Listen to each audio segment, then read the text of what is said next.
ಭಾರತದ ಸ್ಥಳಗಳನ್ನು ಗುರಿಯಾಗಿಸಿಕೊಂಡಿರುವ ಬಗ್ಗೆ ಪಾಕಿಸ್ತಾನ ಸುಳ್ಳು ಹಾಗೂ ತಪ್ಪು ಮಾಹಿತಿಯನ್ನು ಹರಡುತ್ತಲೇ ಇದೆ ಎಂದು ವಿದೇಶಾಂಗ ಕಾರ್ಯದರ್ಶಿ ವಿಕ್ರಮ್ ಮಿಶ್ರಿ ಹೇಳಿದ್ದಾರೆ. ಆಪರೇಷನ್ ಸಿಂಧೂರ ಬಗ್ಗೆ ವಿಶೇಷ ಬ್ರೀಫಿಂಗ್ ಕುರಿತ ಸುದ್ದಿಗೋಷ್ಠಿಯಲ್ಲಿ ಮಾತನಾಡಿದ ಅವರು, ಪಾಕಿಸ್ತಾನದ ವಿರುದ್ಧ ಭಾರತ ತೆಗೆದುಕೊಂಡ ಕ್ರಮಗಳ ಕುರಿತು ಕರ್ನಲ್ ಸೋಫಿಯಾ ಖುರೇಶಿ ಗಮನಕ್ಕೆ ತಂದಿದ್ದಾರೆ. ಮಾತ್ರವಲ್ಲ, ವಿಂಗ್ ಕಮಾಂಡರ್ ವ್ಯೋಮಿಕಾ ಸಿಂಗ್ ಅವರು ಕೂಡ ಸಿರ್ಸಾ ಮತ್ತು ಸೂರತ್ಗಢದಂತಹ ವಿವಿಧ ಭಾರತೀಯ ಮಿಲಿಟರಿ ನೆಲೆಗಳು ಯಾವುದೇ ದಾಳಿಗೊಳಗಾಗಿಲ್ಲ ಎನ್ನುವುದಕ್ಕೆ ಹಲವಾರು ಪುರಾವೆಗಳನ್ನು ಒದಗಿಸಿದ್ದಾರೆ.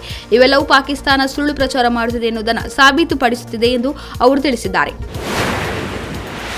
ತನ್ನ ಮದುವೆಗಾಗಿ ರಜೆಗೆ ಆಗಮಿಸಿದ ಯೋಧರೊಬ್ಬರು ಮದುವೆಯಾದ 2 ದಿನಕ್ಕೆ ವಾಪಸ್ ದೇಶ ಸೇವೆಗೆ ತೆರಳಿದ್ದಾರೆ. ಮಹಾರಾಷ್ಟ್ರದ ಜಲಗಾಂವ್ ಮೂಲದ ಮನೋಜ್ ಪಾಟೀಲ್ ಅವರು ಅರಿಶಿಣದ ಮೈಯಲ್ಲೇ ದೇಶ ಸೇವೆಗೆ ತೆರಳಿರುವುದಕ್ಕೆ ಎಲ್ಲೆಡೆ ಪ್ರಶಂಸೆ ವ್ಯಕ್ತವಾಗುತ್ತಿದೆ. ಜವಾನ್ ಸುರೇಂದ್ರ ಕುಮಾರ್ ಮೋಘ್ ಅವರು ಜಮ್ಮು ಮತ್ತು ಕಾಶ್ಮೀರದಲ್ಲಿ ಪಾಕಿಸ್ತಾನ ನಡೆಸಿದ ದಾಳಿಯಲ್ಲಿ ಹುತಾತ್ಮರಾಗಿದ್ದಾರೆ. ಸುರೇಂದ್ರ ಅವರನ್ನು ಜಮ್ಮುವಿನಿಂದ ಸುಮಾರು 40 ಕಿಲೋಮೀಟರ್ ದೂರದಲ್ಲಿರುವ ಉಧಂಪುರದಲ್ಲಿ ನಿಯೋಜಿಸಲಾಗಿತ್ತು. ಸುರೇಂದ್ರ ಮೋಘ ಸೇನೆಯ ವೈದ್ಯಕೀಯ ಘಟಕದಲ್ಲಿ ಸೇವೆ ಸಲ್ಲಿಸುತ್ತಿದ್ದರು. ನಿನ್ನೆ ರಾತ್ರಿ ನಡೆದ ಪಾಕಿಸ್ತಾನಿ ದಾಳಿಯಲ್ಲಿ ಅವರು ಹುತಾತ್ಮರಾಗಿದ್ದಾರೆ ಎಂದು ಅಧಿಕಾರಿಗಳು ತಿಳಿಸಿದ್ದಾರೆ.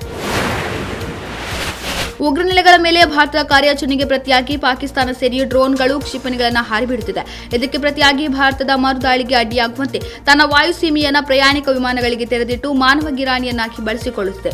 ಭಾರತವು ದಾಳಿ ನಡೆಸಿದಾಗ ಅದು ಪ್ರಯಾಣಿಕ ವಿಮಾನಗಳಿಗೆ ತಾಕಿ ದುರ್ಘಟನೆ ಸಂಭವಿಸಲಿ ಎಂಬುದು ಪಾಕಿಸ್ತಾನದ ಕುತಂತ್ರ. ಆದರೆ ಭಾರತ ನಾಗರಿಕರ ರಕ್ಷಣೆಗಾಗಿ ಈಗಾಗಲೇ ಗಡಿಭಾಗದ ರಾಜ್ಯಗಳಲ್ಲಿ ವಾಯುಮಾರ್ಗವನ್ನು ಬಂದ್ ಮಾಡಿದೆ. ಅನೇಕ ವಿಷಯಗಳಿಗೆ ಸಂಬಂಧಪಟ್ಟಂತೆ ಭಾರತದ ಸಾರ್ವಜನಿಕರು ಸರ್ಕಾರವನ್ನು ಟೀಕಿಸಿರುವುದು ಪಾಕಿಸ್ತಾನದ ಸೇನಾ ವಕ್ತಾರರಿಗೆ ಖುಷಿ ಕೊಟ್ಟಿದೆ ಎಂದು ಕಾಣಿಸುತ್ತಿದೆ. ಸಾರ್ವಜನಿಕರು ಸರ್ಕಾರವನ್ನು ಟೀಕೆ ಮಾಡುತ್ತಾರೆ ಎಂಬುದು ಪಾಕಿಸ್ತಾನಕ್ಕೆ ಬಹಳ ಆಶ್ಚರ್ಯದ ವಿಚಾರ ಆಗಿರಬಹುದು. ಆದರೆ ಅದುವೇ ಪ್ರಜಾಪ್ರಭುತ್ವದ ಹಾಲ್ಮಾರ್ಕ್. ಈ ವಿಚಾರ ಪಾಕಿಸ್ತಾನಕ್ಕೆ ಗೊತ್ತಿಲ್ಲದೇ ಇದ್ದರೆ ಅದು ಅಚ್ಚರಿಯ ವಿಚಾರವೇನಲ್ಲ ಎಂದು ವಿಕ್ರಮ್ ಮಿಸ್ರಿ ವ್ಯಂಗ್ಯ ಮಾಡಿದ್ದಾರೆ. ಭಾರತ ರಕ್ಷಣಾ ಇಲಾಖೆ ಹಾಗೂ ವಿದೇಶಾಂಗ ಇಲಾಖೆ ಜಂಟಿಯಾಗಿ ಪತ್ರಿಕಾಗೋಷ್ಠಿ ನಡೆಸಿ ಮಾಹಿತಿ ನೀಡುವ ಸಂದರ್ಭದಲ್ಲಿ ಮಿಸ್ರಿ ಪಾಕಿಸ್ತಾನಕ್ಕೆ ತಿರುಗೇಟು ನೀಡಿದ್ದಾರೆ. ಭಾರತೀಯ ಸೇನೆಯ ಆಪರೇಷನ್ ಸಿಂಧೂರ ಕಾರ್ಯಾಚರಣೆ ಬಳಿಕ ಭಾರತ ಮತ್ತು ಪಾಕಿಸ್ತಾನ ನಡುವೆ ಸೇನಾ ಸಂಘರ್ಷ ಭುಗಿಲೆದ್ದಿರುವಂತೆ ಇತರ ಸುದ್ದಿವಾಹಿನಿಗಳು ಮತ್ತು ಕೆಲ ಯೂಟ್ಯೂಬ್ ಚಾನೆಲ್ಗಳು ತಮ್ಮ ಕಾರ್ಯಕ್ರಮಗಳಲ್ಲಿ ಸೈರನ್ ಶಬ್ದವನ್ನು ಬಳಕೆ ಮಾಡುತ್ತಿದ್ದು, ಇದೀಗ ಕೇಂದ್ರ ಸರ್ಕಾರ ಕಡಿವಾಣ ಹೇರಿದೆ. ಸಮುದಾಯ ಜಾಗೃತಿ ಅಭಿಯಾನ ಹೊರತುಪಡಿಸಿ ಇನ್ನಿತರ ಕಾರ್ಯಕ್ರಮಗಳಲ್ಲಿ ವಾಯುದಾಳಿ ಸೇರಿದಂತೆ ತುರ್ತು ಸಂದರ್ಭದಲ್ಲಿ ನಾಗರಿಕರ ರಕ್ಷಣೆಗೆ ಬಳಸುವ ಸೈರನ್ಗಳನ್ನು ಟಿವಿ ಕಾರ್ಯಕ್ರಮಗಳಲ್ಲಿ ಬಳಸಬಾರದು ಎಂದು ಕೇಂದ್ರ ಸರ್ಕಾರ ಎಲ್ಲ ಟಿವಿ ಚಾನೆಲ್ಗಳಿಗೆ ಶನಿವಾರ ನಿರ್ದೇಶನ ನೀಡಿದೆ.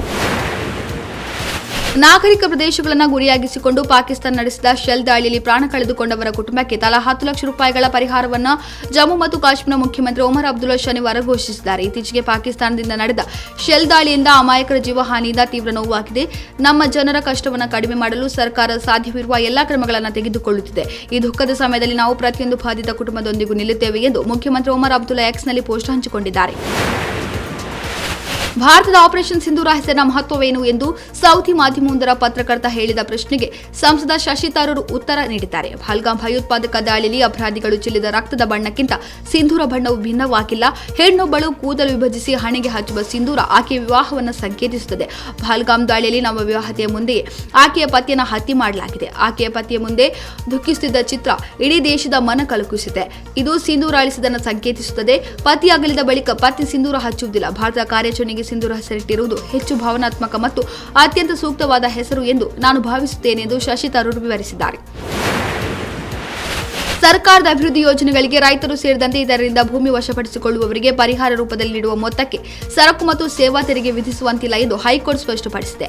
ವಾಣಿಜ್ಯ ತೆರಿಗೆ ಇಲಾಖೆ ನೀಡಿದ್ದ ಶೋಕಾಸ್ ನೋಟಿಸ್ಗಳನ್ನು ಪ್ರಶ್ನಿಸಿ ಬೆಂಗಳೂರಿನ ನಿವಾಸಿಗಳಾದ ಆರ್ ಆಶಾ ಮತ್ತಿತರರು ಸಲ್ಲಿಸಿದ ಅರ್ಜಿಗಳ ವಿಚಾರಣೆ ನಡೆಸಿದ ನ್ಯಾಯಮೂರ್ತಿ ಎಸ್ಆರ್ ಕೃಷ್ಣಕುಮಾರ್ ಅವರಿದ್ದ ನ್ಯಾಯಪೀಠ ಈ ಆದೇಶವನ್ನು ನೀಡಿದೆ.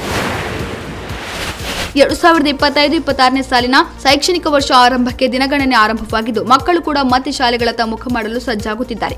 ಆದರೆ ಶಾಲಾ ಶಿಕ್ಷಣ ಇಲಾಖೆ ಮಾತ್ರ ಶಾಲೆಗಳ ಪುನರಾರಂಭಕ್ಕೆ ಅಗತ್ಯ ಸಿದ್ಧತೆ ಮಾಡಿಕೊಂಡಂತೆ ಕಾಣುತ್ತಿಲ್ಲ. ಸರ್ಕಾರಿ ಶಾಲೆಗಳಲ್ಲಿ ಖಾಯಂ ಶಿಕ್ಷಕರ ಕೊರತೆ ಈಗಾಗಲೇ ಇದ್ದು, ಅತಿಥಿ ಶಿಕ್ಷಕರನ್ನು ನೇಮಕ ಮಾಡಲು ಸಹ ಮುಂದಾಗಿಲ್ಲ. ಇದು ಪೋಷಕರ ಆಕ್ರೋಶಕ್ಕೆ ಕಾರಣವಾಗಿದೆ. ಮಾಜಿ ಬಾಲಿವುಡ್ ನಟಿ ಸೆಲಿನಾ ಜೇಟ್ಲಿ ಆಪರೇಷನ್ ಸಿಂಧೂರನ್ನು ಶ್ಲಾಘಿಸಿ ತಮ್ಮ ಸಾಮಾಜಿಕ ಮಾಧ್ಯಮ ಖಾತೆಯಲ್ಲಿ ಪೋಸ್ಟ್ ಒಂದನ್ನು ಹಾಕಿದ್ದಾರೆ. ಭಾರತೀಯ ಸೇನೆಗೆ ಬೆಂಬಲ ನೀಡಿದ ನಂತರ ಜೇಟ್ಲಿ ಭಾರಿ ಟ್ರೋಲ್ಗೆ ಗುರಿಯಾಗಿದ್ದರು. ಈ ಬೆನ್ನಲ್ಲೇ ಖಡಕ್ ಉತ್ತರ ನೀಡಿರುವ ನಟಿ, ನನ್ನ ರಾಷ್ಟ್ರದ ಪರವಾಗಿ ನಿಂತಿದ್ದಕ್ಕೆ ನಾನು ಎಂದಿಗೂ ಕ್ಷಮೆ ಯಾಚಿಸುವುದಿಲ್ಲ. ಭಾರತದ ಮೇಲಿನ ನನ್ನ ಪ್ರೀತಿ ನಿಮ್ಮನ್ನು ನೋಯಿಸಿದರೆ, ಭಯೋತ್ಪಾದನೆಯ ವಿರುದ್ಧದ ನನ್ನ ಧ್ವನಿ ನಿಮಗೆ ಬೆದರಿಕೆ ಹಾಕಿದಂತಿದ್ದರೆ ಹೆಮ್ಮೆಯಿಂದ ನನ್ನನ್ನು ಅನ್ಫಾಲೋ ಮಾಡಿ ಎಂದು ಬರೆದುಕೊಂಡಿದ್ದಾರೆ.